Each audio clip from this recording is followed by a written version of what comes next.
ಅವರ ಕಾದಂಬರಿಗಳು ಜಗತ್ ಪ್ರಸಿದ್ಧವಾಗಿರ್ತಕ್ಕಂಥ ಕಾದಂಬರಿಗಳನ್ನು ತಯಾರು ಬರೆದಿದ್ದಾರೆ. ನಾನು ಎಲ್ಲ ಕಾದಂಬರಿಗಳನ್ನು ಓದೋಕ್ಕಾಗಿಲ್ಲ, ಕೆಲವು ಕಾದಂಬರಿಗಳನ್ನು ಮಾತ್ರ ಓದಿದ್ದೀನಿ. ಅವರ ಬದುಕು ಇದೆಯಲ್ಲ, ಆ ಬದುಕಿನ ಅನುಭವದ ಮೇಲೆ ಕಾದಂಬರಿಗಳನ್ನು ಬರೆದಿದ್ದಾರೆ. ಸೊ ಇವರು ನಮ್ಮನ್ನೆಲ್ಲ ಅಗಲಿದ್ದಾರೆ.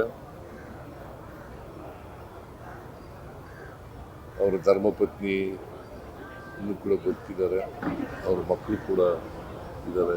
ಒಬ್ಬರು ಮೈಸೂರಿನಲ್ಲಿದ್ದಾರೆ, ಇನ್ನೊಬ್ಬರು ಲಂಡನ್ನಲ್ಲಿದ್ದಾರೆ. ಈಗ ತಾನೇ ಅವ್ರನ್ನ ಭೇಟಿ ಮಾಡಿದೆ. ಅವರ ಆತ್ಮಕ್ಕೆ ಚಿರಶಾಂತಿ ಕೋರ್ತಾ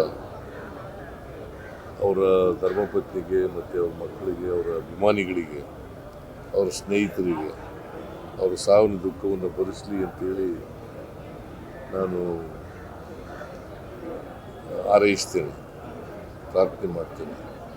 ಸರ್, ಒಂದು ಸ್ಮಾರಕ ನಿರ್ಮಾಣ ಮಾಡಬೇಕು ಅಂತ ಮನವಿ ಬಂದಿದೆ ಸರ್. ಸ್ಮಾರಕ ನಿರ್ಮಾಣ ಅವ್ರ ಹೆಸರಲ್ಲಿ ಸ್ಮಾರಕ ಮಾಡಿದ್ರೆ ಗೌರವ ಆಗುತ್ತೆ, ಆ ಮನವಿ ಬಂದಿದೆ ಸರ್. ಈಗ ಬಿಜೆಪಿ ಅವರು ಹೇಳ್ತಾರೆ ಅಂತ ಮಾಡಲ್ಲ. ನಾವು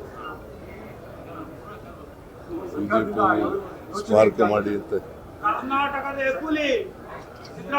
ಶ್ರೀರಪ್ಪ ಸ್ಮಾರಕ ಮಾಡೋಣ. ಎಲ್ಲಿ ಮಾಡಬೇಕು, ಮೈಸೂರಿನಲ್ಲಿ ಮಾಡಿದ್ರೆ ಒಳ್ಳೇದು ಅಂತ ಹೇಳಿದ್ದೀನಿ. ಮೈಸೂರಿನಲ್ಲೇ ಸ್ಮಾರಕ ಮಾಡಲಿಕ್ಕೆ